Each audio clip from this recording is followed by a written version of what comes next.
তো সবাই কিন্তু আজকে একটু খাতা পেন নিয়ে বসবে, আমি কিছু পয়েন্টস করাবো, কারণ সিডি শর্মার বই থেকে আজকে আমি পড়াবো। খাতা পেন নিয়ে একটু বসবে সবাই।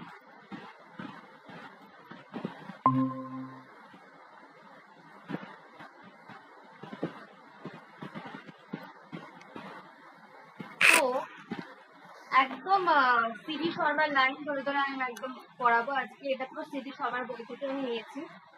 তো প্রথমেই দেখো কি রয়েছে, একটা যোগা ফিলোসফি আমি পড়াবো। Patanjali is the traditional founders of the yoga system. Patanjali হচ্ছে মানে যোগ দর্শনের আদি প্রতিষ্ঠাতা। তাহলে যোগ দর্শনের আদি প্রতিষ্ঠাতা হলেন কিন্তু মহর্ষি পতঞ্জলি। এটা কিন্তু লিখবে যে মহর্ষি পতঞ্জলি কিন্তু যোগ দর্শনের আদি প্রতিষ্ঠাতা। কিন্তু এই নিয়ে কিন্তু একটা চিন্তা ভাবনার একটা অবকাশ থেকে যায়। কেন থেকে যায়? কেননা মহর্ষি পতঞ্জলিকে নিয়ে অনেকটা কন্ট্রোভার্সি থাকে। কারণ এই পতঞ্জলি হচ্ছে যিনি কি বেশ ভাষ্য তিনি কি রচনা করেছেন, বা যোগাভাষ্য তিনি কি রচনা করেছেন, এটা কিন্তু একটা প্রাচীন দর্শন। এবং যীশু খ্রিস্টের জন্মের কিন্তু 200 বছর আগে, সবসময় তাহলে লিখে রাখবে, যীশু খ্রিস্টের জন্মের 200 বছর আগে থেকে কিন্তু যীশু খ্রিস্টের জন্মের 200 বছর পর এই মাঝখানে যে 400 বছরের পিরিয়ড, এই পিরিয়ডে কিন্তু তার জন্ম হয়েছিল। এই মহর্ষি পতঞ্জলির কিন্তু জন্ম হয়েছিল। এরপরে যেটা রয়েছে দেখো, the word yoga literally means union. The word yoga literally means union. Yoga শব্দের মানেটা কি? যোগা শব্দটা কিন্তু বিভিন্ন ধরনের, যোগ শব্দটা কিন্তু বিভিন্ন ধরনের অর্থে ব্যবহার করা হয়েছে। যেমন ভগবদ গীতায় যোগ শব্দের অর্থ কি? প্রথমে আমরা এটা জানবো যে ভগবদ গীতায় যোগ শব্দের অর্থ কি। সেই যোগ শব্দের সাথে আমাদের যে এখন যে যোগ দর্শন করছি, সেই যোগ দর্শনের সাথে কোনো পার্থক্য আছে? সেটা নিয়ে আমি একটু ডিসকাস করব। The word yoga literally means union. দুটো জিনিসের মধ্যে কি মিল হওয়া, ইউনিয়ন, দুটো জিনিসের মধ্যে একটা মিল হওয়া। তাহলে কোনো দুটো শব্দকে যুক্ত করতে কিন্তু এই ইউনিয়ন শব্দটা ব্যবহার করা হয়েছে। And এখানে দিয়েছে spiritual union of the individual soul with the universal soul and is used in this sense in the Vedanta. Vedanta দর্শনে কিন্তু এই যোগা শব্দটা যুক্ত বা মিল অর্থে কিন্তু ব্যবহার করা হয়েছে। এই মানে এই বেদান্ত দর্শন, যোগ দর্শনে না, কিন্তু বেদান্ত দর্শনে কিন্তু যোগা শব্দটা, এই যোগা শব্দটা কিন্তু যুক্ত বা মিল হওয়া অর্থে ব্যবহার করা হয়েছে। And spiritual union of the individual soul with the universal soul. এটা মানেটা কি? জীবাত্মা এবং পরমাত্মার যখন মিলন হয়, জীব আত্মা ও পরমাত্মার মিলন। এবং যোগ শব্দের মানে যেটা কিন্তু বেদান্ত দর্শনে উঠে এসেছে, এবং সেই যোগ শব্দের মানে কিন্তু একটা স্পিরিচুয়াল ইউনিয়ন, জীবাত্মা এবং পরমাত্মার মিলন। তাকে কিন্তু যোগ শব্দের দ্বারা বুঝিয়েছিল বেদান্ত দর্শনে। এক মিনিট জয়েন করিয়ে।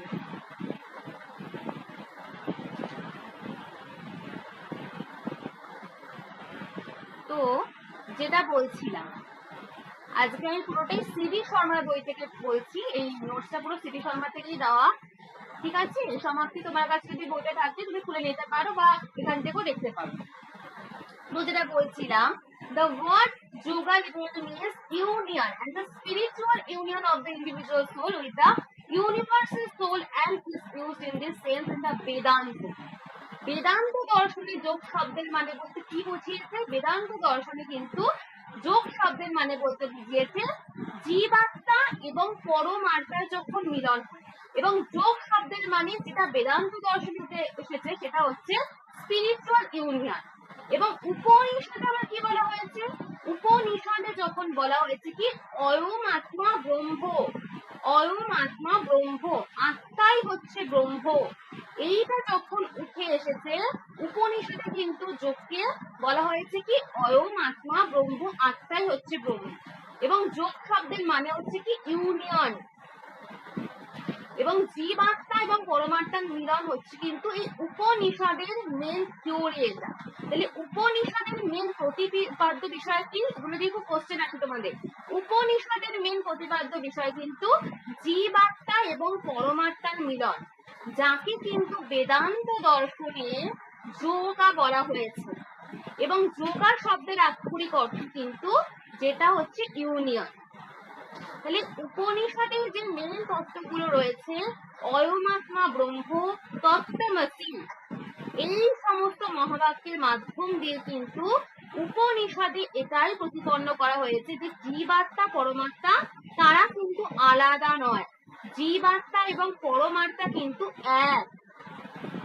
এবং জীবাত্মা পরমাত্মার যে মিলন তাকেই কিন্তু বেদান্ত দর্শনে যোগা বলা হয়েছে, যেটা যোগা শব্দের আক্ষরিক অর্থ। এবং আমরা যদি ভগবদ Gita, the Gita defines yoga as the state than which there is nothing higher or worth realizing and firmly rooted in which a person is never shaken even by the greatest pain, that set free from all pain and misery is yoga. আমরা যদি ভগবদ গীতা, আমরা যদি গীতা পড়ি তাহলে ভগবদ গীতার কিন্তু total 18টা অধ্যায় রয়েছে, এটা কিন্তু লিখে রাখবে। ভগবদ গীতার কিন্তু টোটাল 18টা অধ্যায় রয়েছে। এবং ভগবদ গীতার কোন চ্যাপ্টার, কোন চ্যাপ্টারটার নাম সাংখ্যযোগ, তোমরা বলতে পারবে যে ভগবদ গীতায় যে 18টা চ্যাপ্টার রয়েছে এর মধ্যে কোন চ্যাপ্টারটা সাংখ্যযোগ?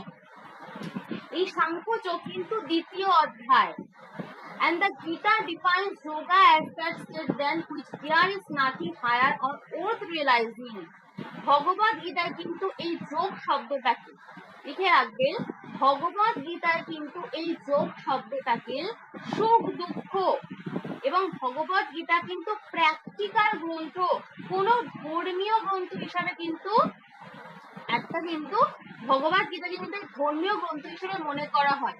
এবং এটা কিন্তু একটা প্র্যাকটিক্যাল গ্রন্থ, যেখানে বলা হয়েছে কি এই ভগবদ গীতায় বলা হয়েছে যে বাইরের জগতে সুখ দুঃখ বলে কিছু নেই, বাইরের জগতে যে কার্যকারণ ঘটনাগুলো ঘটে চলেছে, আমাদের এই বাইরের জগতে যে কার্যকারণ ঘটনাগুলো ঘটে চলেছে, এইবার সেই ঘটনাটা কারণ মনে যখন সুখের সৃষ্টি করছে, আবার কোনো ঘটনা কি হচ্ছে, আবার কোনো ঘটনা কারণ মনে কি হচ্ছে দুঃখের সৃষ্টি করছে। তাহলে সুখ দুঃখের বাইরে কিন্তু জগৎ নেই। তোমার মনের মধ্যে কিন্তু কখনো দুঃখ হবে, কখনো সুখ হবে, এটা কিন্তু ভগবদ গীতায় যোগা বলতে কিন্তু এটাকে বুঝিয়েছে। এগুলো কিন্তু কোনো বেঙ্গলি বইতে পাবে না, সিটি শর্মার বইতে এগুলো কিন্তু রয়েছে। যে ভগবদ গীতায় কিন্তু যোগা বলতে কি বুঝিয়েছে, যে তোমার মনে কখনো কখনো সুখের অনুভূতি হচ্ছে, কখনো কখনো দুঃখের অনুভূতি হয়েছে, এবং মনের এমন একটা অবস্থা যেখানে তো তুমি অতি খারাপ ঘটনাও, যখন একটা অতি খারাপ ঘটনাও তোমার মনকে আঘাত দিতে পারবে না, এবং অতি সুখকর ঘটনাও তোমাকে কোনো কিছু মানে তোমার মধ্যে কোনো ফিলিংস থাকবে না সেই নিয়ে। তাহলে অতি খারাপ পরিস্থিতিতেও তোমাকে চঞ্চল তৈরি করতে পারবে না, এবং অতি সুখজনক পরিস্থিতিতেও সুখ দুঃখের বাইরে কিন্তু তোমার মধ্যে সেরকম কোনো ফিলিংস থাকবে না। অতি দুঃখ পেলেও যেটাতে তোমার কোনো মনে আঘাত আনবে না। এবং ভগবদ গীতা কিন্তু বলেছে যে মনের এমন একটা অবস্থা এবং তার থেকে আরো বড় কিছু কিন্তু হতে পারে না, যেখানে তোমার মধ্যে এই ব্যাপারে কোনো কিছু থাকবে না।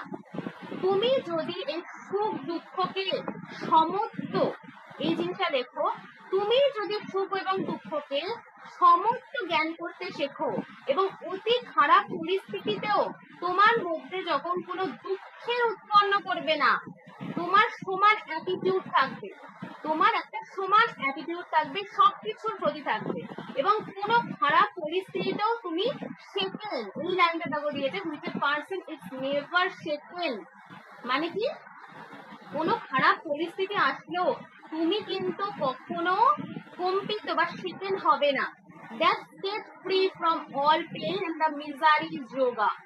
আমরা জানি কি, আমরা জানি সুখ দুঃখের মূল কারণ, এবং এটা এমন একটা মেন্টাল স্টেট যেটা কিন্তু যাবতীয় দুঃখ কষ্ট জড়া এই মেন্টাল স্টেটের বাইরে তোমাকে বের করে দেবে, একদম বের করে দেবে। মানে কোনো খারাপ পরিস্থিতিতেও তুমি কিন্তু একদম মানে হারবে না, মানে তোমার মনের সেই ফিলিংসটা মানে একদম সমান অ্যাটিটিউড থাকবে, সুখ দুঃখের সময় একদম সমস্ত মানে সেই ফিলিংসটা থাকবে, একদম একই মেন্টাল স্টেট থাকবে। এটাকে বলা হচ্ছে কি যোগা। দেখো দিয়েছে that state free from all pain and misery is yoga, এটা কিন্তু গীতাতে বলা হয়েছে। তাহলে যোগাকে কিন্তু মেন্টাল স্টেট অর্থে ব্যবহার করা হয়েছে কোথায়, ভগবদ গীতায়। এই কোশ্চেন কিন্তু তোমাদের দিতেই পারে, খুব ইম্পর্টেন্ট। যোগাকে মেন্টাল স্টেট হিসাবে কিন্তু ব্যবহার করা হয়েছে ভগবদ গীতায়।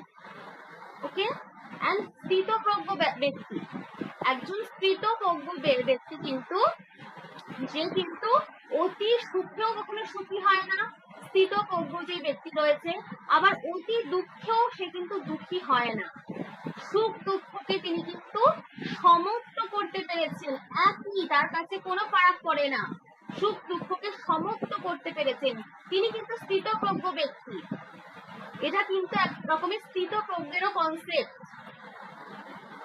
And Maharishi Patanjali, according to Patanjali, yoga does not mean union, but spiritual effort to attain perfection through the control of the body, senses and mind, and through right discrimination between Purush and Prakriti. মহর্ষি পতঞ্জলি, এবার মহর্ষি পতঞ্জলি আসবে।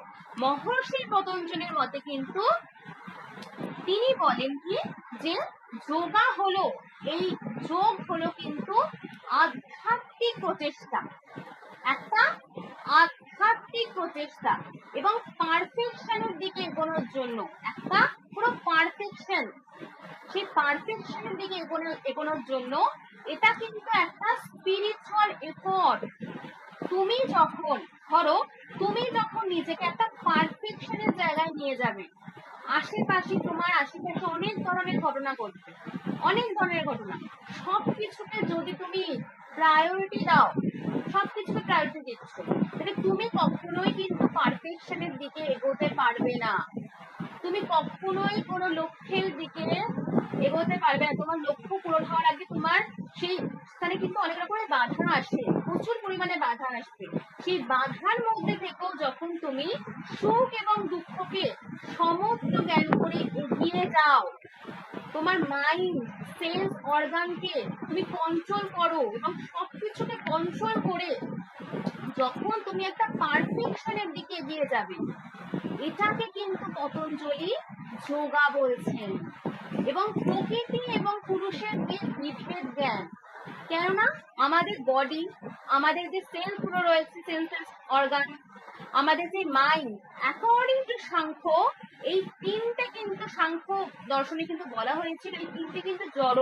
কোন তিনটে জড় বলেছিলেন সাংখ্য দর্শনে? Body, senses and mind, এই তিনটাকে কিন্তু জড় বলা হয়েছিল সাংখ্য দর্শনে। এবং আমাদের যে আত্মা, সেই আত্মা কিন্তু কখনোই এই বডি সেন্সেস মাইন্ড এর সাথে কখনো ইউনাইটেড হয় না। কি বললাম? আত্মা, আমাদের যে আত্মা রয়েছে, সেই আত্মা কিন্তু কখনোই এই বডি মাইন্ড সেন্সেস এইগুলোর সাথে কিন্তু ইউনাইটেড হয় না। আমরা আমাদের অজ্ঞান বশত, আমাদের মধ্যে অজ্ঞানতা রয়েছে, আমরা আমাদের এই অজ্ঞান বশত কিন্তু আমরা মনে করি আমাদের মন, আমাদের বডি, আমাদের সেলস অর্গান গুলো চেতন, আমরা মনে করি এটা, কিন্তু চেতনা কিন্তু এর সঙ্গে, আত্মার সঙ্গে কিন্তু কানেক্টেডই না, সবই জড়, এখানে বলা হচ্ছে সবকিছু জড়ো এবং আমাদের আধ্যাত্মিক প্রচেষ্টা, যেটা কিন্তু আমাদের একটা পারফেকশনের দিকে এগিয়ে নিয়ে যেতে সাহায্য করবে। এবং প্রকৃতি ও পুরুষের যেই বিভেদ জ্ঞান, ডিসক্রিমিনেশন বিটুইন পুরুষ এন্ড প্রকৃতি, প্রকৃতি এবং পুরুষের যে বিভেদ জ্ঞান, সেই জ্ঞানটাও কিন্তু যথার্থভাবে সাহায্য করে বলে মহর্ষি পতঞ্জলি মনে করছেন। And yoga is intimately allied to Samkhya. ভারতীয় দর্শনে কিন্তু সাংখ্য এবং যোগ দর্শনকে ইন্টিমেটলি অ্যালাইড দর্শন বলা হয়েছে। কি বললাম? ভারতীয় দর্শনে সাংখ্য এবং যোগ দর্শনকে কিন্তু ইন্টিমেটলি অ্যালাইড দর্শন বলা হয়েছে। এবং যোগ দর্শনের উৎপত্তি কিন্তু সাংখ্য দর্শনের বহু বহু বছর কিন্তু পরে, বহু বছর পরে কিন্তু উৎপত্তি হয়েছে সাংখ্য দর্শনের থেকে যোগ দর্শনে। সাংখ্য দর্শনের অনেক আগে উৎপত্তি হয়েছে, কিন্তু যোগ দর্শনের বহু বছর পরে কিন্তু উৎপত্তি হয়েছে। কিন্তু এখন আমাদের মনে প্রশ্ন আসবে যে কেন দুটোকে অ্যালাইড বলা হচ্ছে? অ্যালাইড কেন বলা হচ্ছে? কারণ যোগ দর্শন কিন্তু সাংখ্য দর্শনের কিছু থিওরিকে মেনে নিয়েছিল। যোগ দর্শন সাংখ্য দর্শনের কিছু থিওরিকে মেনে নিয়েছে।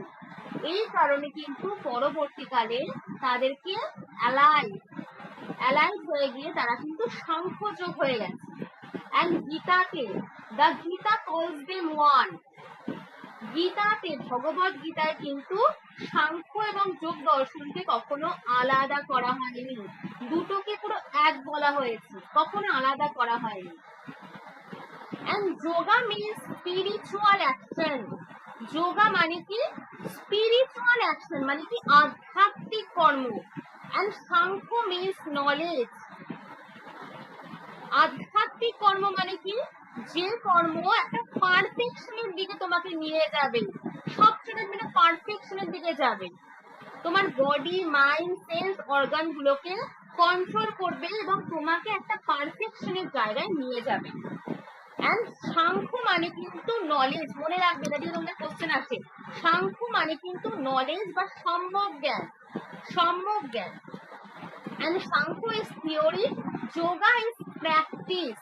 For all practical purposes, Sankhya and yoga may be treated as the theoretical and the practical sides of the same system. Samkhya দর্শন কিন্তু জ্ঞান মার্গী, সাংখ্য দর্শন কিন্তু জ্ঞান মার্গী এবং যোগ দর্শন হলো কিন্তু কর্ম মার্গী। এবং সাংখ্য দর্শনে কিন্তু আমরা থিওরিটিক্যাল দিকটা দেখতে পাই এবং যোগ দর্শনে আমরা ব্যবহারিক দিক, প্র্যাকটিক্যাল দিকটা কিন্তু আমরা দেখতে পাই।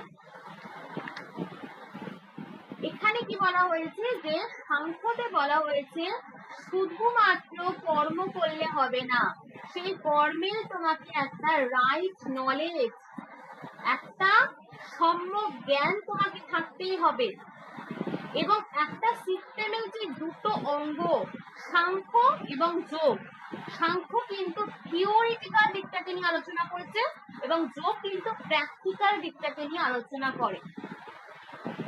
And yoga mostly accepts the metaphysics. এই লাইনটা একটু লিখে নেবে। Yoga mostly accepts the metaphysics and the epistemology of Samkhya. এই লাইনটা আমি দাগিয়ে দিই, এই লাইনটা একটুখানি সবাই লিখে নেবে, important line. Yoga mostly accepts the metaphysics and the epistemology of Samkhya. Samkhya দর্শনের যে মেটাফিজিক্যাল পার্ট, সাংখ্য দর্শনের যে অধিবিদ্যা, সাংখ্য দর্শনের যে জ্ঞানবিদ্যা, তা কিন্তু যোগা দর্শন একসেপ্ট করে নিয়েছে তার দর্শনে। এবং পরবর্তীকালে it shows the practical path by following which one may attain বিবেক জ্ঞান, which alone leads to liberation. যোগ দর্শন কিন্তু প্র্যাকটিক্যাল পথ, যে পথের মাধ্যম দিয়ে তুমি যদি যাও, সেই পথের মাধ্যম দিয়ে তুমি গেলে একটা পারফেকশনে পৌঁছতে পারবে। এবং তার জন্য পুরুষ এবং প্রকৃতির পুরুষ এবং প্রকৃতির যে যথার্থ জ্ঞান থাকা দরকার, জ্ঞান এবং কর্ম কিন্তু মিলিতভাবে এই লিবারেশন বা মুক্তির দিকে পৌঁছে দিচ্ছে তোমাকে। এবং শুধুমাত্র জ্ঞান বা শুধুমাত্র কর্ম করলেই কোনোটাই কিন্তু মুক্তির পথ প্রশস্ত করবে না। আমাদের মুক্তির পথকে কিন্তু প্রশস্ত করতে গেলে কিন্তু তোমাকে জ্ঞান উইথ কর্ম করতে হবে। এবং জ্ঞানের পাঠটা সাংখ্য থেকে নেওয়া, কারণ সাংখ্য দর্শন কি জ্ঞান মার্গী এবং যোগ দর্শন কিন্তু কর্ম মার্গী। And yoga accepts, এটাও একটুখানি লিখে নেবে, yoga accepts 3 প্রমাণস: পারসেপশন, ইনফারেন্স এন্ড টেস্টিমনি। যোগ দর্শনে কিন্তু 3টে প্রমাণকে মেনেছে: প্রত্যক্ষ, অনুমান এবং শব্দ। এবং সাংখ্য দর্শনে also the 25 metaphysical principle, 25 Samkhya দর্শনে কিন্তু 25টা মেটাফিজিক্যাল প্রিন্সিপালকে মানা হয়েছিল। সাংখ্য দর্শনে কিন্তু পঞ্চবিংশতি তত্ত্বের কথা বলা হয়। এবং যোগ দর্শনে কিন্তু যোগা বিলিভস ইন গড, যোগ দর্শনে আরেকটা তত্ত্বকেও স্বীকার করা হয়েছে, যোগরা কিন্তু গডকেও মেনেছেন। কিন্তু সাংখ্য দর্শনের মোট 25টা তত্ত্বকে স্বীকার করা হয়েছে। And Jog believes in God as the highest self, distinct from other selves. যোগ দর্শনে কিন্তু গডকে একটা পুরুষ হিসাবে কিন্তু দেখা গেছে। সেলফ মানে কি আত্মা বা পুরুষ হিসাবে কিন্তু দেখা গেছে। প্রথমে কি হয়, প্রথমে হচ্ছে বদ্ধ আত্মা, দেন মুক্ত আত্মা, তারপরে কিন্তু পরমাত্মা। এবং যোগ দর্শনে কি হয়েছিল, যোগ দর্শনে কিন্তু আত্মাকে পরমাত্মা হিসেবে দেখা হয়েছে। লিখে রাখবো, যোগ দর্শনে কিন্তু আত্মাকে পরমাত্মা হিসেবে দেখা হয়েছে। এবং যোগ দর্শনে কিন্তু ঈশ্বর পুরুষ হিসাবে স্বীকৃত। লিখবে, যোগ দর্শনে ঈশ্বর কিন্তু পুরুষ হিসাবে স্বীকৃত। এবং সেই পুরুষকেই বলা হয় কি, সুপ্রিম সেলফ। পুরুষকেই বলা হয় কিন্তু সুপ্রিম সেলফ, লিখে নেবে। এবং পরমাত্মা অর্থে কিন্তু যোগ দর্শনে ঈশ্বরকে মানা হয়েছে। পরমাত্মা অর্থে কিন্তু যোগ দর্শনে ঈশ্বরকে মানা হয়েছে।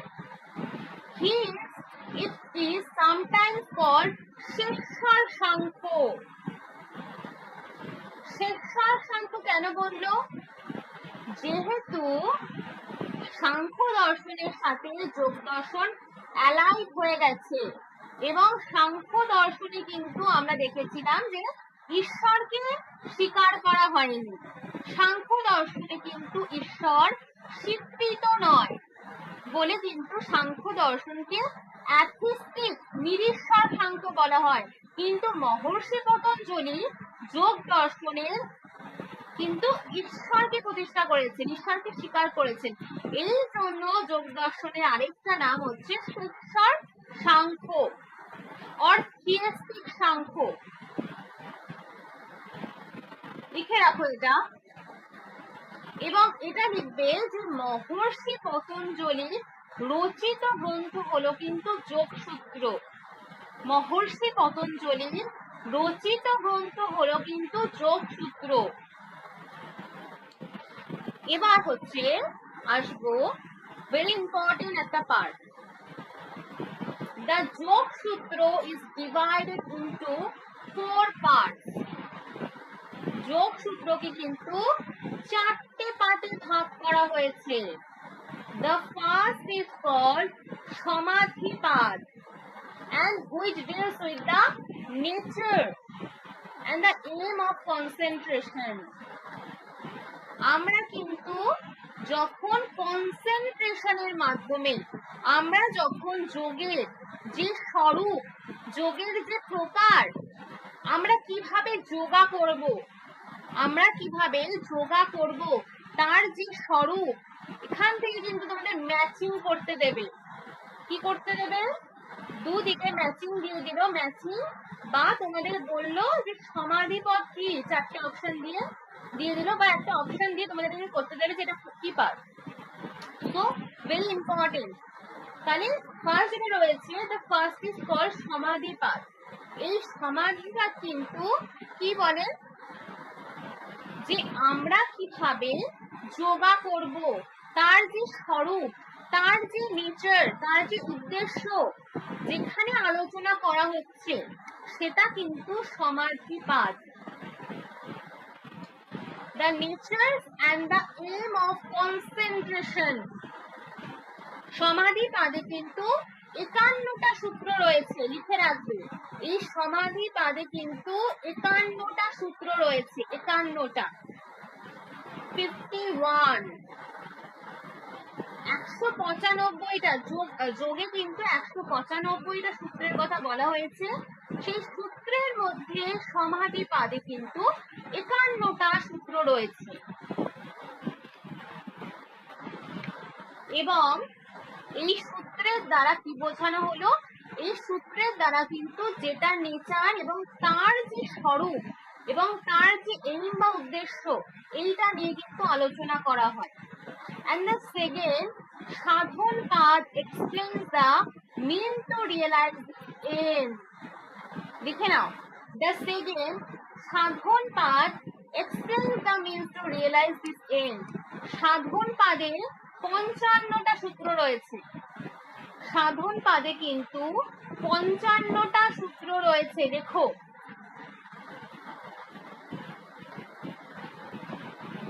এবং যে সূত্রের মাধ্যমে এটা বলা হয় যে কিভাবে তুমি তোমার লক্ষ্যে, তোমার পারফেকশনের দিকে তুমি কিভাবে এগিয়ে যাবে এবং কোন কাজের মাধ্যম দিয়ে তুমি সেই পারফেকশনের দিকে পৌঁছাবে, তার জন্য তোমাকে কি কি করতে হবে, উপায়গুলোকে এখানে কিন্তু বর্ণনা করা হয়েছে। Explains the means to realize this end. উপায়গুলোকে কিন্তু বর্ণনা করা হয়েছে, যে যে উপায়ের মাধ্যম দিয়ে তুমি একটা হাইয়েস্ট এম বা পারফেকশন রয়েছে সেটাকে তুমি অ্যাচিভ করতে পারবে, কিভাবে সেটা যাবে, তুমি কিভাবে সেই উপায়গুলোকে কিন্তু এখানে বর্ণনা করা হয়েছে, যে তুমি কি কিভাবে তোমার যে এম রয়েছে, হাইয়েস্ট এম রয়েছে, সেইখানে তুমি যাবে। And the third, বিভূতিপাদ। বিভূতিপাদ deals with the supranormal parts. হ্যাঁ বলো, হ্যাঁ বলো। স্ক্রিন দেখতে পাচ্ছ না? দাঁড়াও তো, নেট চলে গেল কি আমার? আমার কথা শোনা যাচ্ছে?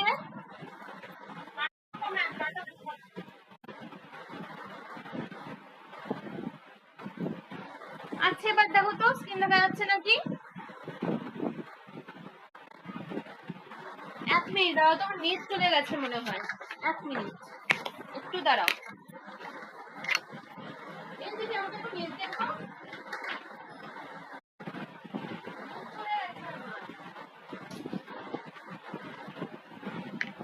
নেটটা দেখতে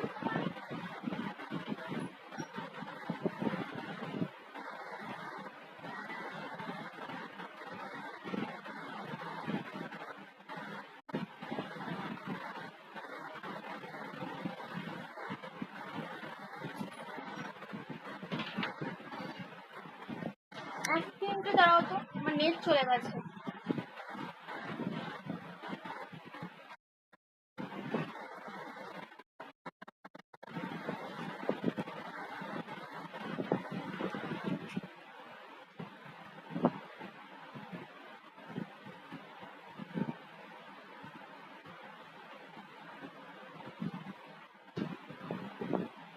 আচ্ছা তোমরা শুনতে পাচ্ছ আমার কথা?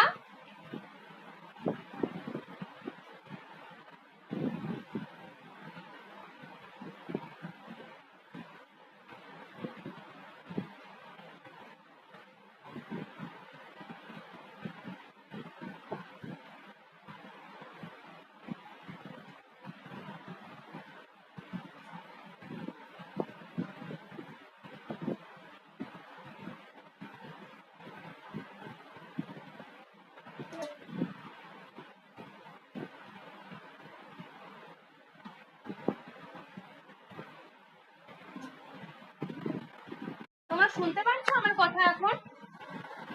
একটু রেসপন্স করে বলো। হ্যাঁ, আমার নেট চলে গেছিল, বুঝেছো? আমার নেটের রিচার্জ শেষ হয়ে গেছিল ব্রডব্যান্ডে। এক মিনিট দাঁড়াও। হ্যাঁ,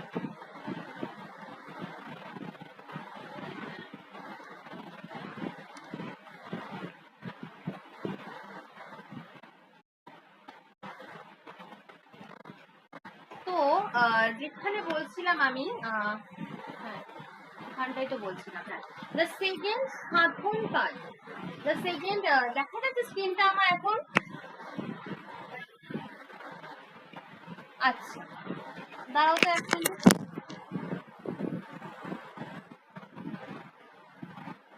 আচ্ছা আমার না রেকর্ডিংটা স্টপ হয়ে গেছে আগে।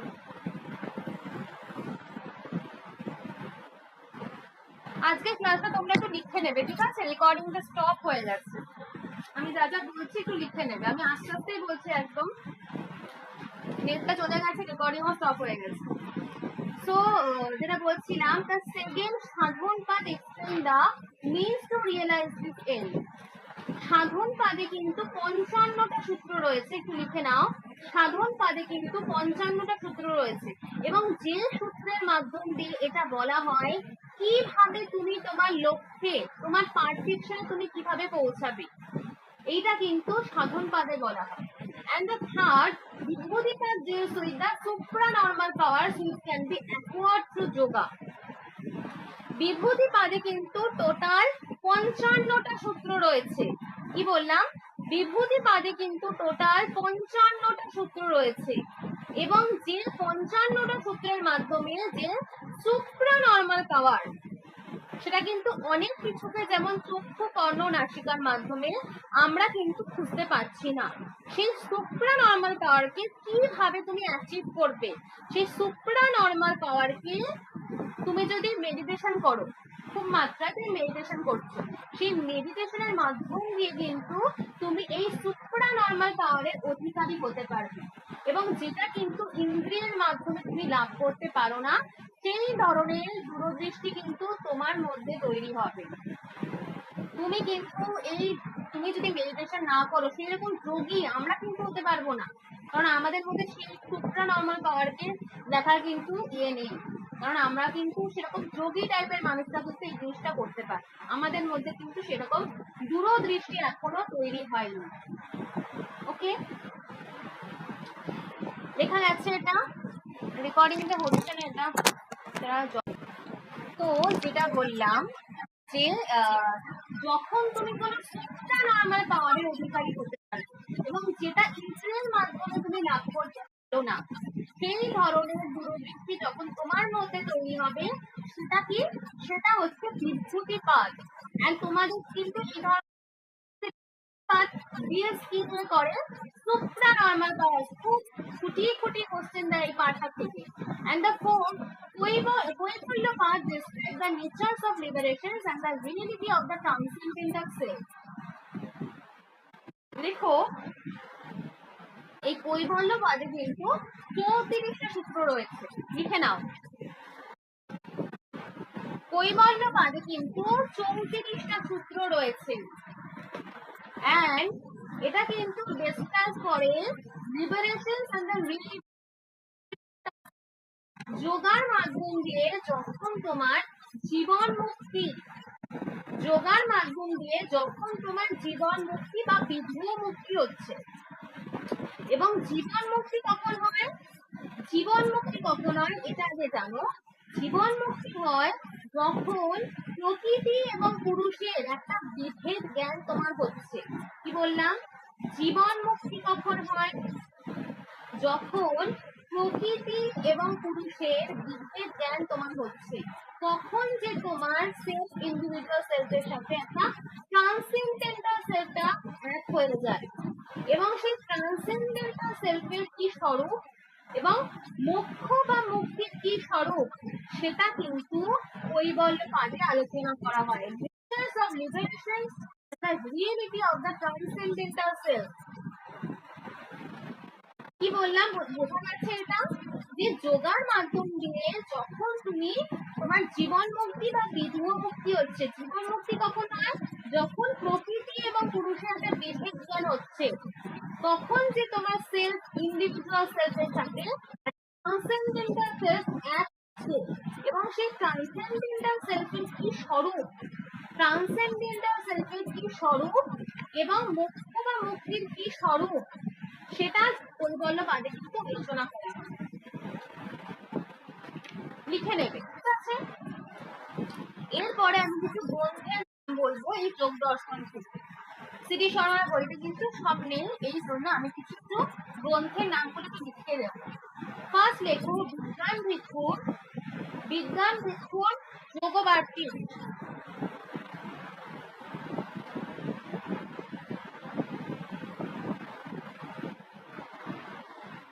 খুব ইম্পর্টেন্ট, যোগ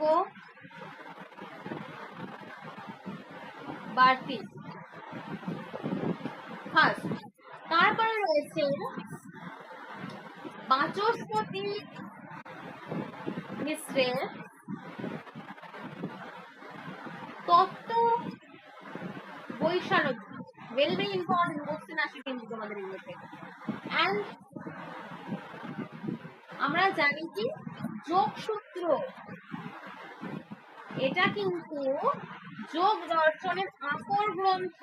দেখো, যোগ দর্শনের আকর গ্রন্থ কিন্তু যোগসূত্র, এবং যোগসূত্রের উপরে যে ভাষ্য রচনা করা হয়েছে, যোগসূত্রের উপরে যে ভাষ্য রচনা করা হয় তা হলো কিন্তু যোগাভাষ্য, যোগাভাষ্য বা ব্যাস ভাষ্য, লিখে নাও। এটা কিন্তু যোগসূত্রের উপরে যে ভাষ্য রচনা করা হয়েছে তার নাম যোগাভাষ্য বা ব্যাস ভাষ্য। এবং এই সূত্র গ্রন্থ, যোগসূত্র কিন্তু একটা সূত্র গ্রন্থ, ভাষ্য গ্রন্থ কি ব্যাস ভাষ্য, এবং ব্যাস ভাষ্যের উপরে দুটো টিকা গ্রন্থ রয়েছে, একটা কি বাচস্পতি মিশ্রের তত্ত্ব বৈশারদী, আরেকটা হচ্ছে বিজ্ঞান ভিক্ষুর যোগবার্তি। আমরা এটা জানি যে প্রথমে যোগসূত্র, তারপরে কি ভাষ্যসূত্র, তারপরে টিকা গ্রন্থ আসে। এছাড়াও কিছু রয়েছে, সেগুলো লেখো। রামানন্দের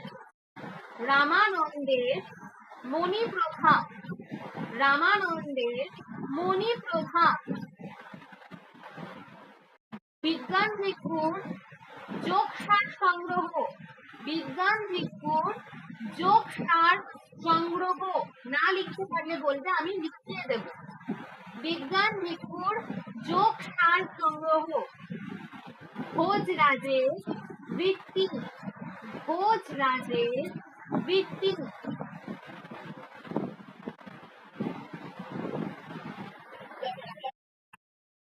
রামানন্দের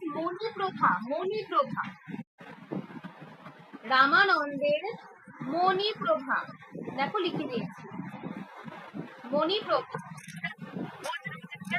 ভোজরাজের হচ্ছে বৃত্তি, এই যে স্ক্রিনে দেখো, আমি সব লিখে দিচ্ছি, ভোজরাজের বৃত্তি।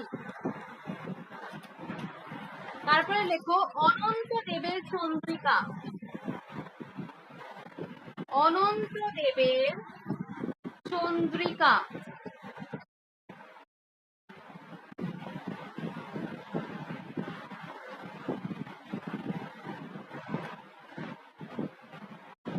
উদয় শঙ্করের যোগবৃত্তি সংগ্রহ,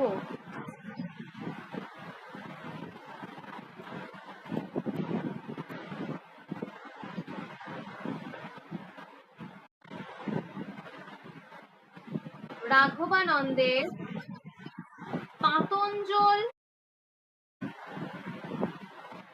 রহস্য,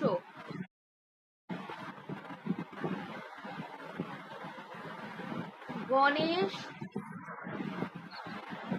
দীক্ষিতের পাতঞ্জল বৃত্তি,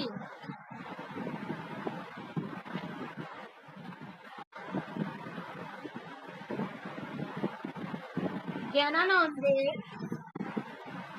যোগসূত্র বৃত্তি।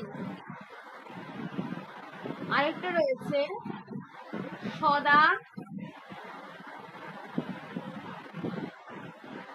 সদাশিবেন্দ্রের যোগ সুধাকর। যোগ সুধাকর এখানে আছে সবকটা, লিখে নাও।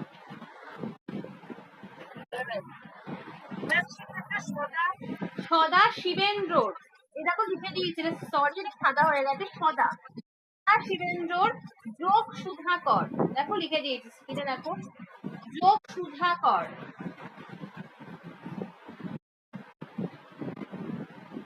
ঠিক আছে, এরপরে আমি আসবো হচ্ছে চিত্ত and it's tips. Patanjali yoga is also known as Rajyoga. দেখো এটা রাজযোগ, পতঞ্জলি যোগকে কিন্তু রাজযোগ বলা হয়।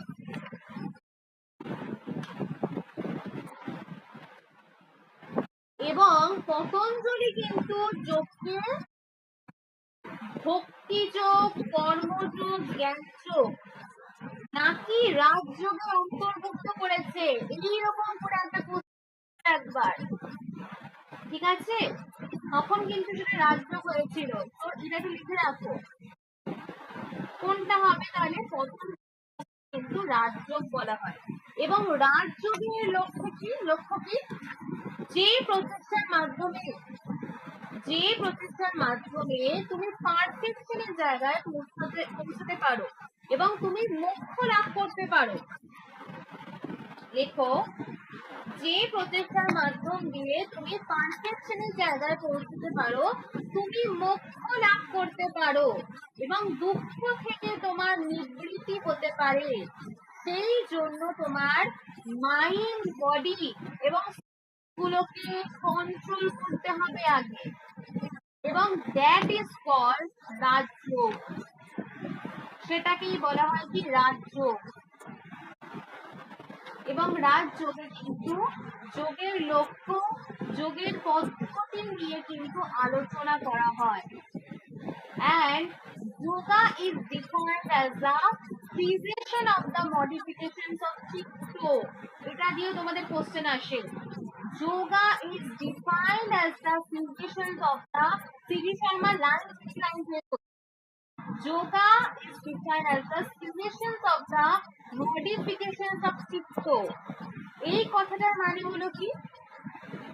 এই কথাটার মানে হলো চিত্তবৃত্তি, সেটাকে তুমি কি করে নিরোধ করবে। যাবতীয় যে চিত্তবৃত্তি তার যখন নিরোধ হয়ে যায় যোগ সূত্রে, কিন্তু তাকেই বলা হচ্ছে কি? যোগ।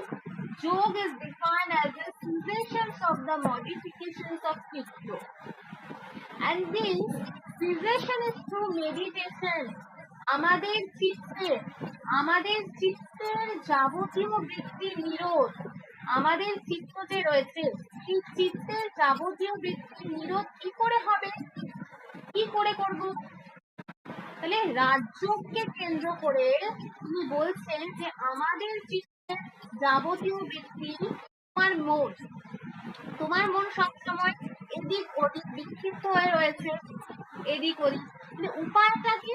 যার মাধ্যম দিয়ে তোমার মন আর কখনোই বিক্ষিপ্ত হবে না, এদিক ওদিক যাবে না, তাহলে সেই উপায়টা কি?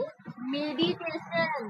This cessation is through meditation, একাগ্রতা। This is also called yoga। এবং যোগের চিত্তবৃত্তি নিরোধই হচ্ছে কিন্তু যোগা, এবং এই নিরোধ সম্ভব কিন্তু মেডিটেশনের মাধ্যম দিয়ে একমাত্র। এবং মহর্ষি পতঞ্জলি বলেন চিত্ত হচ্ছে অন্তঃকরণ। দেখো দিয়েছে, চিত্ত means the internal organs of the Samkhya বুদ্ধি or the intellect, অহংকার or ego, মানুষ or mind। মহর্ষি পতঞ্জলি বলছে যে এই চিত্ত হচ্ছে অন্তঃকরণ, যেটা আমাদের ভিতরে থাকে, এবং এই চিত্ত কিন্তু তিনটে ইন্টারনাল অর্গান অফ সাংখ্য, এই তিনটে ইন্টারনাল যখন অর্গান, এই অর্গানগুলো যখন একত্রিত করছে তখন একটা চিত্ত গঠিত হয়। সেটা কি একটা কি রয়েছে ফার্স্টটা লিখে নাও, বুদ্ধি और इंटेलेक्ट, এই জায়গাটা দেখো, বুদ্ধি और इंटेलेक्ट, অহংকার আর ইগো, মন और মাইন্ড, এই তিনটাকে একত্রিত করে কিন্তু চিত্ত গঠিত হয়। কোশ্চেন আসবে কিন্তু প্রত্যেকটা লাইন থেকে কোনো কোনো কোশ্চেন আসবে, বেশিরভাগ কিন্তু এখান থেকে কোশ্চেন দেয়, তোমার ইংলিশ বুকগুলো ফলো করে। And chitta is the same as antahkarana. সাংখ্যদের পঞ্চবিংশতি, কিন্তু সাংখ্যদের পঞ্চবিংশতি তত্ত্ব করতে গিয়ে আমরা কিছু দেখেছিলাম যে প্রথমে প্রকৃতি থেকে একটা ইভ্যালুয়েশন হয়ে মহৎ বা বুদ্ধি আসে। প্রকৃতি থেকে মহৎ বা বুদ্ধি, খুব ভালোভাবে বোঝো, একটু বোঝার জায়গা রয়েছে এখানে, কনসেপ্ট করার জায়গা রয়েছে। প্রকৃতি থেকে ইভ্যালুয়েশন হয়ে কিন্তু মহৎ বা বুদ্ধি, তারপরে অহংকার, তারপরে কিন্তু একাদশ যে ইন্দ্রিয়, সেই একাদশ ইন্দ্রিয়ের মধ্যে যে অন্তর ইন্দ্রিয়গুলো রয়েছে সেগুলো নিয়ে কিন্তু গঠিত হয় চিত্ত। And it is মহৎ আর বুদ্ধি which includes অহংকার and মানস। এর মধ্যে বুদ্ধি, অহংকার, মানস এর মধ্যে কিন্তু ইনক্লুড হয়ে যাচ্ছে। কি বললাম? বুদ্ধি, অহংকার, মানস কিন্তু এইগুলোর মধ্যে ইনক্লুড হচ্ছে। And চিত্ত is the first evolute of প্রকৃতি। Chitta is the first evolute of Prakriti and has the predominance of Sattva. তাহলে এটা কি বলছে যে প্রকৃতি থেকে মহৎ বা বুদ্ধি উৎপন্ন হয়, এবং বুদ্ধি থেকে আমাদের অহংকার উৎপন্ন হয়, এবং অহংকার থেকে একাদশ ইন্দ্রিয় মহৎ বা বুদ্ধির মধ্যে সত্য গুণের আধিক্য কিন্তু বেশি পরিমাণে থাকে, এবং এই চিত্ত গঠিত হয় কি দিয়ে? বুদ্ধি দিয়ে। বুদ্ধি, অহংকার এন্ড মন। চিত্ত কিন্তু এই তিনটে অন্তঃকরণ, চিত্ত কি দিয়ে গঠিত হয়? থ্রি ইন্টারনাল অর্গানস, সেগুলো হচ্ছে কি কি?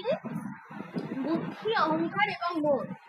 এবং তোমাদের একটা কোশ্চেন দিতে পারে যে চিত্ত জড় নাকি চিত্ত চেতন, কেউ বলতে পারবে চিত্ত জড় নাকি চিত্ত চেতন, এটা কেউ বলতে পারবে? চিত্ত চেতন না, সবাই কিন্তু কোশ্চেনটাই করে। চিত্ত কিন্তু জড়, একদম। চিত্ত প্রকৃতি থেকে উৎপন্ন, ভালোভাবে বুঝবে। চিত্ত হচ্ছে প্রকৃতি থেকে উৎপন্ন, এবং প্রকৃতির মধ্যে যা যা স্বভাব থাকবে, প্রকৃতির মধ্যে যা যা স্বভাব রয়েছে চিত্তের মধ্যে সেই স্বভাবগুলোই থাকবে। আমরা কি বলেছিলাম? প্রকৃতি জড়, তাই তো? প্রকৃতি জড় হলে মহৎ, বুদ্ধি, অহংকার, মন এইগুলো বেসিক্যালি জড় হবে, সেই জন্য চিত্তও জড় হবে। তাহলে it is in itself unconsciousness,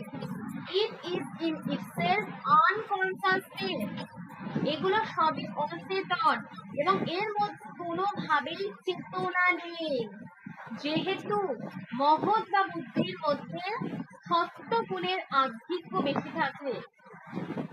চিত্ত is first evolute of Prakriti and has the predominance in Sattva. It is in itself unconsciousness, but being finest and nearest to Purush, it has the power to reflect the Purush. Therefore, it appears in its consciousness when it gets related to any object. বোঝো কি বলছে এখানে? সত্যগুণ দর্পণের ন্যায় প্রতিবিম্বিত করে, এই কারণে কিন্তু মহৎ বা বুদ্ধিতে পুরুষের চৈতন্য প্রতিফলিত হয়, এবং পুরুষের চৈতন্য প্রতিফলিত হওয়ার জন্য ভ্রান্তিবশত, আমাদের একটা ভ্রান্তিবশত চিত্তকে আমরা চেতন বলে মনে করি, কিন্তু অবশ্যই কিন্তু চিত্ত চেতন না, চিত্ত হচ্ছে জড়। লিখে রাখবে এই পয়েন্টটা, কেননা সেটা কিন্তু প্রকৃতি থেকে ইভ্যালুয়েশন হয়ে, সেটা প্রকৃতি থেকে ইভ্যালুয়েশন হয়ে সেটা তৈরি হয়েছে। কিন্তু পুরুষের চৈতন্য, পুরুষের চৈতন্য কিন্তু দর্পণের ন্যায়, একটা দর্পণ কি একটা আয়না, একটা দর্পণের ন্যায় কিন্তু মহৎ বা বুদ্ধিতে প্রতিবিম্বিত হওয়ার দরুন রিফ্লেকশন, আয়না কি করে, একটা আয়না কি করে রিফ্লেকশন করে, সেইভাবে কিন্তু পুরুষের চৈতন্যটা, পুরুষের মধ্যে আমাদের যে চেতনা রয়েছে, এই পুরুষের চৈতন্য দর্পণের ন্যায় মহৎ বা বুদ্ধিতে প্রতিবিম্বিত হওয়ার দরুন চিত্ত কিন্তু নিজেকে চেতন বলে মনে করে। সেটা কিন্তু একদমই ভুল। ভ্রান্তি, যেমন শুক্তিতে রজতময়, পুরীকে আমরা সাপ বলে মনে করি, সেই রকম বেসিক্যালি এটা হয়। চিত্ত কিন্তু জড়। এটা হ্যাঁ বলো। হ্যাঁ,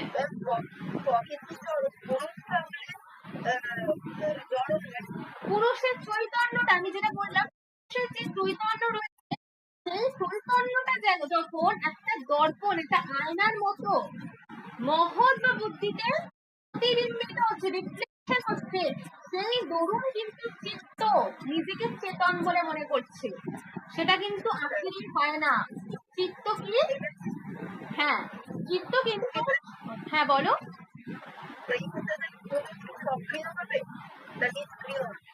পুরুষ সবসময় সক্রিয়, সরি পুরুষ হচ্ছে নিষ্ক্রিয়, প্রকৃতি হচ্ছে সক্রিয়। স্যার হ্যাঁ বলো।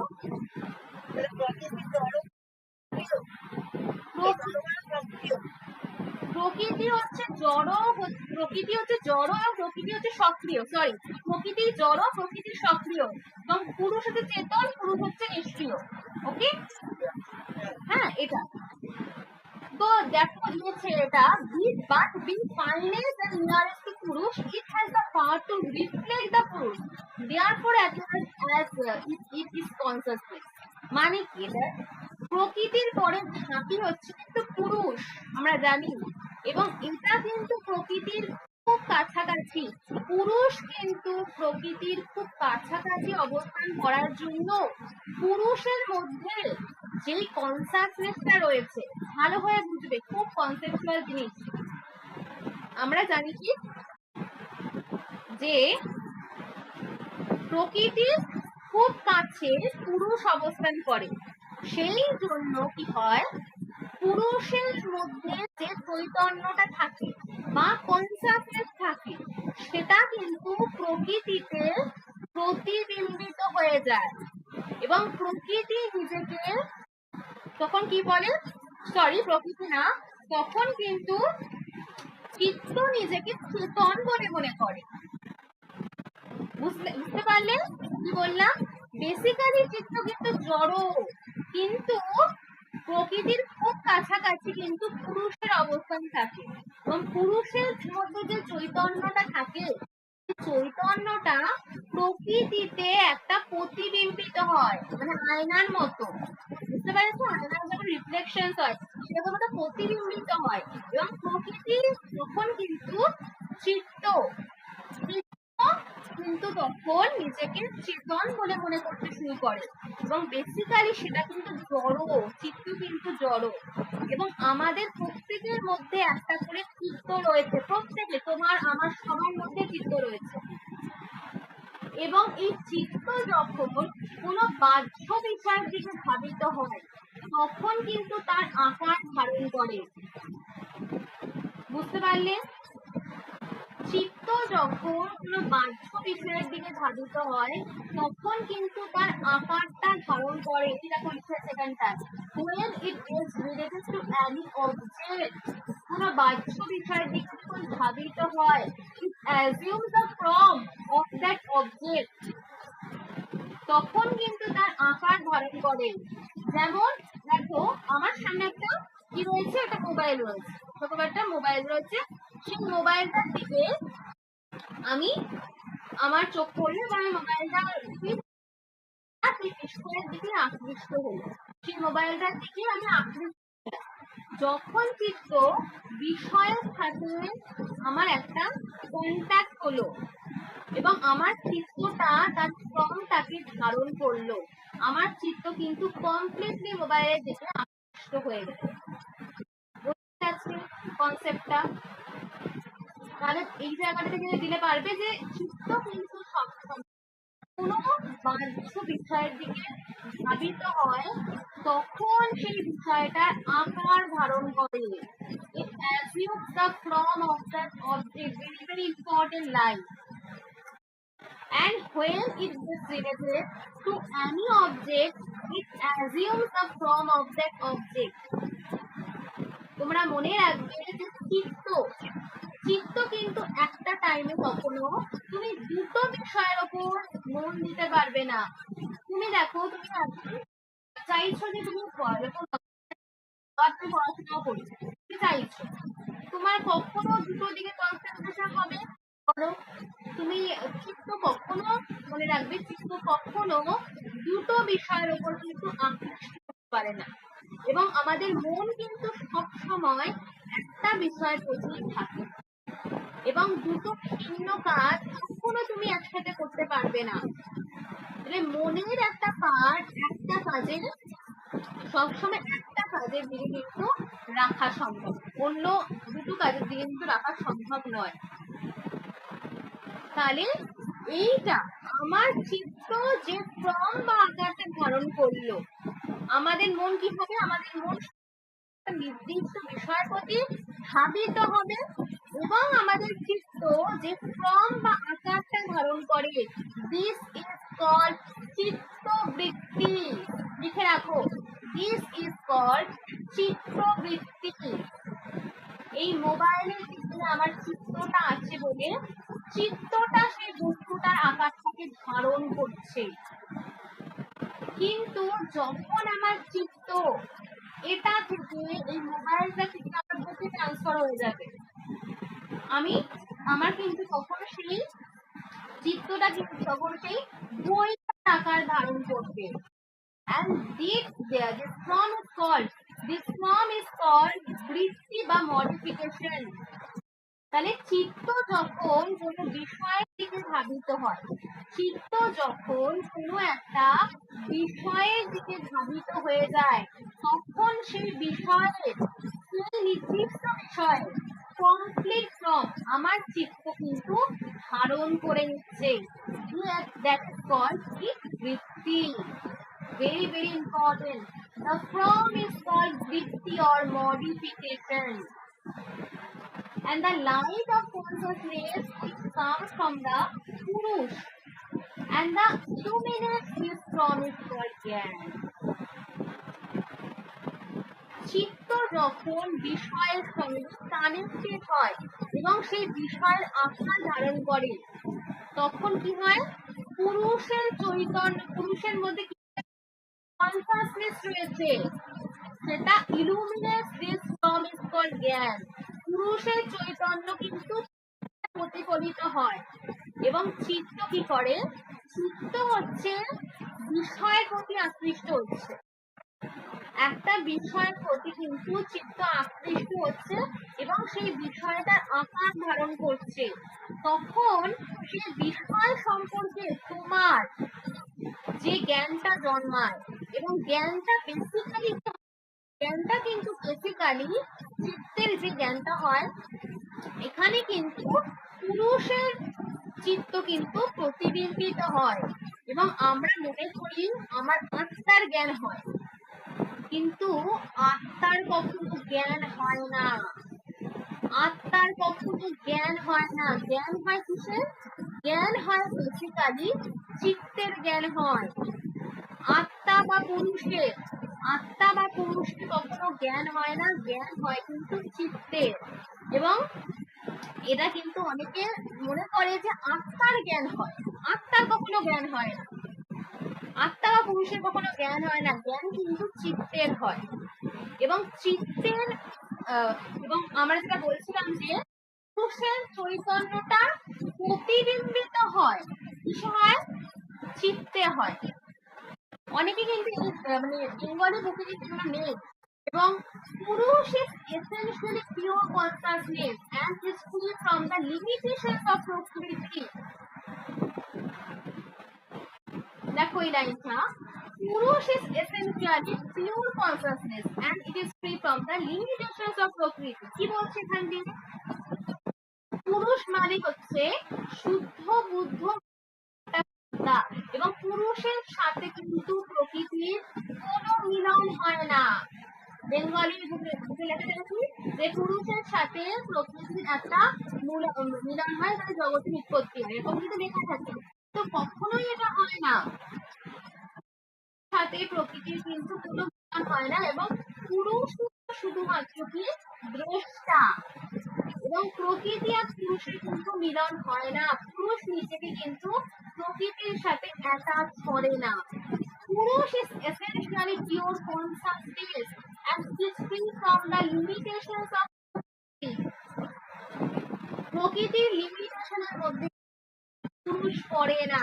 এবং প্রকৃতি কিন্তু মহৎ বুদ্ধি অহংকার এর মধ্যে কিন্তু প্রকৃতি বিবর্তিত হয়, এবং পুরুষ কিন্তু সেই লিমিটেশনের না। তাহলে পুরুষের বা আত্মার কখনো জ্ঞান হয় না, চিত্তের জ্ঞান হয়, আত্মার কোনো রকম কোনো জ্ঞান হয় না। and পুরুষ আর আত্মা is a pure consciousness and it is from the limitations of the প্রকৃতি। অনেক সময় দেখো আমরা কিন্তু এটা মনে করি যে পুরুষের প্রতিবিম্ব প্রতিফলিত হয়, ধরুন আমরা এটা মনে করি যে পুরুষের সবকিছু হচ্ছে, আত্মার মধ্যে মডিফিকেশন হচ্ছে, আমরা মনে করি চিত্তটা বেসিক্যালি পুরুষের আত্মার। আত্মার মধ্যে কিন্তু বেসিক্যালি কোনো জ্ঞান উৎপন্ন হয় না, যা হয় সবকিছু চিত্তের হয়। চিত্ত কিন্তু হচ্ছে physical medium for the manifestation of the spirit. চিত্তে কিন্তু আত্মার জ্ঞান হয় না, এবং জ্ঞান কিন্তু চিত্তের হয়, বা জ্ঞান জ্ঞান কিন্তু সবসময় মনে রাখবে নলেজ কিন্তু চিত্তের হয়। তাহলে পুরুষের কিন্তু জ্ঞান হয় না, যা কিছু লিমিটেশন সেটা কিন্তু প্রকৃতির মধ্যে রয়েছে, কিন্তু কিছুই হয় না। এবং যা কিছু বডি প্রকৃতির কিন্তু বিভিন্ন ফর্মে হয় সেটা, এবং পুরুষ এবং প্রকৃতির মিলনের ফলে কিন্তু এই জগৎ কখনোই উৎপন্ন হয় না, যেটা এখানে কিন্তু শ্রী শর্মার বইতে এটা বলা হচ্ছে যে পুরুষ এবং প্রকৃতির মিলনের ফলে এই জগৎ কিন্তু উৎপন্ন হয় না। পুরুষ কিন্তু দ্রষ্টা হিসেবেই থাকে, এবং পুরুষ কিন্তু তাকে প্রকৃতির সঙ্গে কখনো জড়িত করবে না। এটা কিন্তু একটা ভ্রান্তি, আমাদের ভ্রান্তি বশত মনে হয় যে পুরুষের চৈতন্য প্রকৃতিতে যখন প্রতিবিম্বিত হওয়ার দরুন এটা মনে হয় যে পুরুষ এবং প্রকৃতির মিলন হয় না, এবং পুরুষ কিন্তু বাইরে থেকে সাক্ষী হিসেবে থাকে। এটাই কিন্তু সাংখ্য দর্শনে বলা হয়েছে, এবং যোগ দর্শন কিন্তু এটাকে পুরোপুরি অ্যাকসেপ্ট করে নিয়েছে। এই জন্যই এখন বোঝা যাচ্ছে কেন সাংখ্য এবং যোগ দর্শনকে অ্যালাইড দর্শন বলা হয়। তাহলে আত্মা হচ্ছে অনলি চেতন, এবং চিত্ত হচ্ছে অচেতন, মনে রাখবে চিত্ত হচ্ছে অচেতন, আত্মা হচ্ছে অনলি চেতন। তাহলে আমাদের মধ্যে বুদ্ধি আছে, অহংকার আছে, মন আছে, এই তিনটেকে একত্রিতকরণ করে চিত্ত আছে বলে কিন্তু মনে করা হয়। এবং যখন কোনো বিষয় সামনে আসে চিত্ত কি হয়, যে বিষয়ের সঙ্গে কানেক্টেড হয়, এবং বিষয়ের সঙ্গে যখনই চিত্তটা কানেক্টেড হয়ে গেল তখন কিন্তু সেটাকে বলা হয় কি চিত্তবৃত্তি। এবং মনে রাখবে এটা যে জ্ঞান যখন হয় তা কিন্তু চিত্তের হয়, আত্মা বা পুরুষের কিন্তু জ্ঞান হয় না, আত্মার কিন্তু কখনোই জ্ঞান হয় না। জ্ঞান সবসময় চিত্তের হয় এবং এই চিত্তটা গঠন করা হয় কিভাবে? মহৎ বুদ্ধি অহংকার মন দিয়ে। এখানে একটা দিয়েছে, কি সুন্দর উদাহরণ দিয়েছে একটা।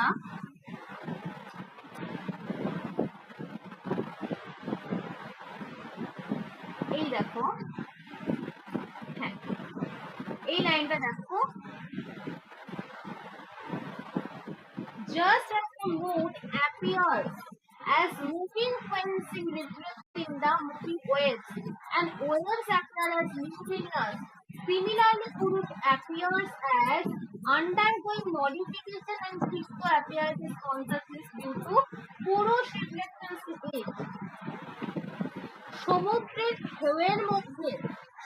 ঢেউয়ের মধ্যে চাঁদকে তুমি দেখো, কি মনে হয়? চাঁদটা ওয়েভ করছে, কিন্তু চাঁদটা কিন্তু কখনো মুভ করে না। সিমিলারলি সেরকমই পুরুষ appears as undergoing modification, চিত্ত appears as consciousness due to পুরুষ reflections in it. অনেক সময় আমাদের মনে হতে পারে পুরুষের মধ্যে মডিফিকেশন হয়, কিন্তু পুরুষের মধ্যে চেঞ্জেস হচ্ছে কিন্তু না। কোনোদিনও পুরুষের মধ্যে চেঞ্জেস হতে পারে না। পুরুষ কিন্তু প্রকৃতির সঙ্গে কিন্তু কখনোই সম্পর্কযুক্ত হয় না এবং পুরুষের সাথে প্রকৃতির কখনোই that পুরুষ is only passive spectator। লিখে রাখো, পুরুষ is only passive spectator। প্রকৃতির যা ইভলিউশন হচ্ছে সেটা পুরুষকে টাচই করতে পারে না, এবং যদি কোনো সংস্পর্শ না হয় তাহলে কিন্তু পুরুষের মধ্যে কোনো চেঞ্জেসই আসতে পারে না, কোনো পরিবর্তন আসতে পারে না। সেই জন্য কিন্তু পুরুষকে কি বলা হচ্ছে? নিষ্ক্রিয়, প্যাসিভ। কেন নিষ্ক্রিয় বলা হচ্ছে এখানে কিন্তু বললাম। তাহলে প্রকৃতির যা ইভলিউশন হচ্ছে, যেই এভালুয়েশন প্রকৃতির, সেটা কিন্তু পুরুষকে টাচই করতে পারছে না। যদি স্পর্শই না হয় তাহলে কিন্তু পুরুষের মধ্যে কোনো চেঞ্জ আসতে পারে না। সেই জন্য পুরুষকে কি বলা হচ্ছে? Passive spectator. তাহলে এখান থেকে কিন্তু আমরা অনেকটাই জানলাম। সো আজকে এই চিত্রবৃত্তি অবধি আমরা করবো। মডিফিকেশন অফ দ্য চিত্র আর অফ 5 লাইন, মানে এত কনসেপ্ট ক্লিয়ার করে পড়তে গেলে কিন্তু এইভাবে পড়তে হবে, লাইন ফুটিয়ে পড়তে হবে। লাইন থেকে বিভিন্ন কোশ্চেন আসবে, একটা লাইন ছাড়া যাবে, তাহলে কিন্তু পাস করা যাবে। The modifications of the চিত্র are of 5 kinds। আমাদের চিত্ত যখন কোনো বিষয়ের আকার ধারণ করে তখন কিন্তু তাকে বলা হয় কি? চিত্তবৃত্তি। এবং এই চিত্তবৃত্তি নিরোধ কিভাবে সম্ভব? এই চিত্তবৃত্তির নিরোধ কিন্তু সম্ভব কিভাবে? কোন লক্ষ্যের দিকে যখন তুমি মনকে নিবিষ্ট করো, এগিয়ে নিয়ে যেতে যাচ্ছ, এবং বাইরের কোনো কিছু তোমাকে ইনস্ট্রাকশন করছে, যেমন ধরো তুমি পড়তে বসেছো, বাইরের এমন বাজে আওয়াজ আসছে, তুমি বুঝতে পারছো না, তোমার মনটাকে ডাইভার্ট করে দিচ্ছে। তাহলে চিত্ত অন্যদিকে ধাবিত হয়ে সেই বিষয়ের আকারটা ধারণ করে দিচ্ছে, এবং চিত্ত কিন্তু একটা বিষয় কি করছে? তোমাকে কনসেন্ট্রেশন দিচ্ছে। একই সাথে কখনো তুমি কিন্তু একটা বিষয়ের উপর কনসেন্ট্রেশন দিতে পারো, দুটো বিষয়ের উপর তুমি দিতে পারছো না। তাহলে চিত্ত কিন্তু একটা বিষয়ে মনকে নিবিষ্ট করে, তাকে বলা হয় কিন্তু চিত্তবৃত্তি। এবং এই চিত্তবৃত্তির কয়েকটা প্রকার রয়েছে, সেটা করতে হবে তোমাদের। প্রমাণ, বিপর্যয়, বিকল্প, নির্যাস, এইগুলো কিন্তু ডিটেলস পড়তে হবে। আমি আজকে শুধু নাম অবধি বলে রাখলাম। প্রমাণ, বিপর্যয়, বিকল্প, স্মৃতি, এইগুলোর কিন্তু অনেক ডিটেলস পড়তে হবে। নেক্সট দিন আমরা চিন্তাটা করবো আর যোগ দর্শনটা শেষ করে। তো আজকে বলো আমি যেটুকু নিয়ে পড়ালাম সেটা হচ্ছে চিত্ত কি এবং চিত্তবৃত্তি কি। চিত্ত মানে কি কি কোশ্চেন আসতে পারে এখান থেকে? কয় প্রকারের সমাধি রয়েছে, ভগবদ গীতায় যোগকে কিভাবে রেস্ট্রিকশন করা হয়েছে এটা দিয়ে কিন্তু কোশ্চেন হতে পারে। এখান থেকে অনেক ধরনের কোশ্চেন আসার চান্স রয়েছে। যোগ দর্শনে কটা প্রমাণকে মেনেছে, যোগ দর্শন শেষার সাংখ্য, এটা এটা দিয়ে কোশ্চেন আসতে পারে। অ্যান্ড যোগ দর্শনে গডকে স্বীকার করা হয়েছে বলে শেষার সাংখ্য বলা হচ্ছে। এবং চিত্ত বৃত্তি থেকে এখান থেকে কিন্তু অনেকগুলো কোশ্চেন আসার চান্স রয়েছে, চিত্ত অ্যান্ড ইস বৃত্তি। এবার তোমরা আমাকে বলবে যে আজকের ক্লাসে কোনো কিছু অসুবিধা রয়েছে না। শান্তনা, তোমার আজকে ক্লাস কটা থেকে রয়েছে স্যারের ওখানে? হ্যাঁ, আজকে তোমার ক্লাস রয়েছে তো স্যারের ওখানে কটা থেকে রয়েছে?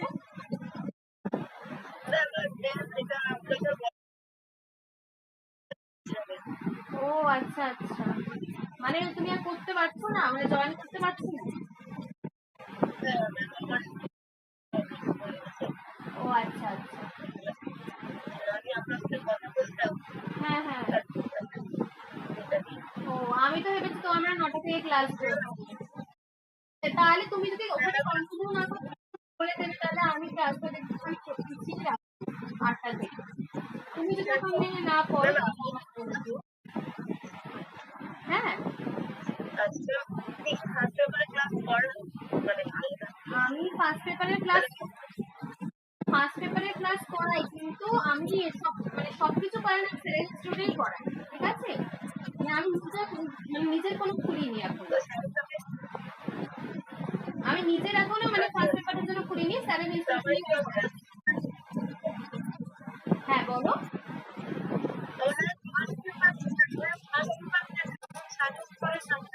ফার্স্ট পেপারের জন্য তোমাদের দ্বারা বলছি পিআরএসএন এর বই, পিআরএসএন এর বই মানে নেটের জন্য তো ভেরি ভেরি ইম্পর্টেন্ট পিআরএসএন এর বই। ওখান থেকে তোমাদের কিন্তু ডিটেলসে আমি তোমাদের দিয়ে দেবো, ঠিক আছে? আমি তোমাদের গ্রুপে দিয়ে দেবো, দুটো বই রয়েছে খুব ভালো বই, আমি দিয়ে দেবো নামগুলো। হ্যাঁ শান্তনা বলো, কি বলছিলে? আর না, আমি একটা কথা বলছি যে মানে একটুখানি রাতের দিকে রাখলে আমার একটু ভালো হবে, 8:30 থেকে বা 8টা থেকে ভালো হয়। মানে তুমি যদি আজকে ক্লাসে ও তাহলে তো আমি রাখতেই পারি 8:30 থেকে, আমি ক্লাসটা রেখে দেবো 8:30 থেকে। তোমার প্রবলেম নেই তো কোনো?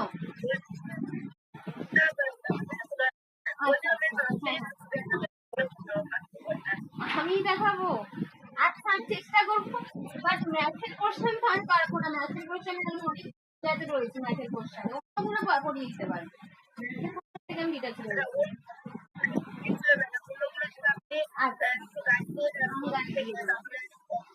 আচ্ছা আমি দিয়ে রাখছি, ঠিক আছে। আমার সব স্টুডেন্টদের চাইবে না আপনি ম্যাথের কোশ্চেন ছাড়া অন্যগুলোতে আমি সব করাতে ইয়া রয়েছি, আমি অনেকদিন বলছি ম্যাথের থেকে, ওই জন্য। ঠিক আছে, আমি চেষ্টা করবো তোমাকে গাইড করে দেওয়ার, ঠিক আছে অন্যগুলো। ওকে, আর সমাপ্তি কিছু বলছো তুমি? সমাপ্তি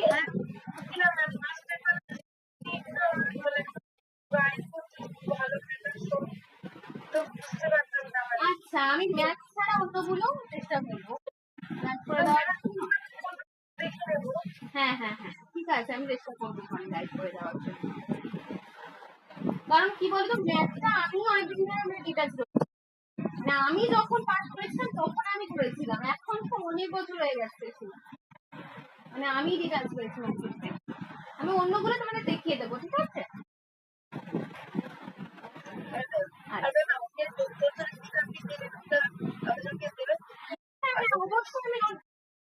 অবশ্যই। আর তোমরা কিন্তু আমি একটা কথা বলছি, তোমরা কিন্তু ইংলিশ বুকগুলো ফলো করো, তোমরা কিন্তু বাংলা বইগুলো দেখো না, অনেক ভুলভাল রয়েছে। কারণ নেক্সট থেকে আমি যেরকম কোশ্চেন দেখি, নেক্সট কি বলবো, ইংলিশ বুক থেকে কোশ্চেন হচ্ছে, লাইন থেকে লাইন থেকে কোশ্চেন।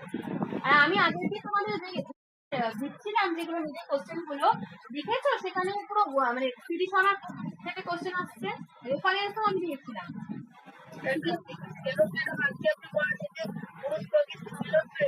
হ্যাঁ বইটা আমার লেখা আছে same, মানে বাংলা বইগুলোতে লেখা আছে পুরুষ প্রকৃতির মিলন হয়ে জগতে উৎপত্তি হচ্ছে, কিন্তু এটা তো না শ্রীশানার বই কিন্তু সেটা মানে বোঝা গেল। তোমরা কিন্তু এই বুকগুলো ফলো করে চলো, পাস করে যাবে, একদম পাস করে যাবে, সব কোয়ালিফাই করে যাবে, ঠিক আছে? হ্যাঁ পুজো সবার ভালো কাছে, কালকেও তোমাদের ক্লাস রয়েছে, কন্টেম্পোরারি ওয়েস্টার্ন ফিলোসফি হবে, ঠিক আছে? কালকে ক্লাসে তোমাদের এইটা তোমাদের আমি পুজোর পরে এক্সট্রা ক্লাস নেবো, আমি বলে দেবো, ঠিক আছে? পুরো শেষ করে দেবো পুজোর পরে যোগ দর্শন। পুজোর পরে কি আর একদিন লাগবে, আমার শেষ করতে একদিন রয়েছে, ঠিক আছে? এই আরো কি রয়েছে তোমাদের বলতো, মানে গড পড়াতে মধ্যে অষ্টাঙ্গ এই দুটো রয়েছে তোমাদের, অষ্টাঙ্গ তোমার গড, তারই শেষ। আর চিত্তবৃত্তি,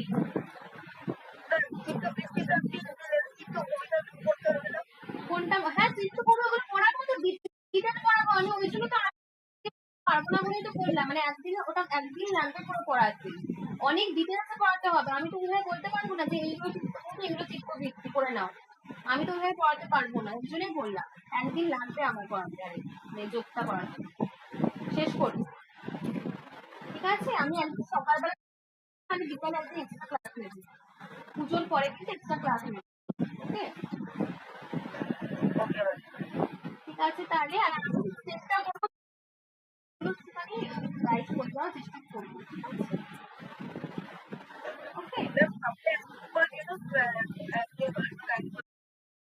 ঠিক আছে, আচ্ছা ঠিক আছে, তাহলে চলো আজকে এইটুকুনি থাকবো, ওকে? গুড নাইট সবাইকে।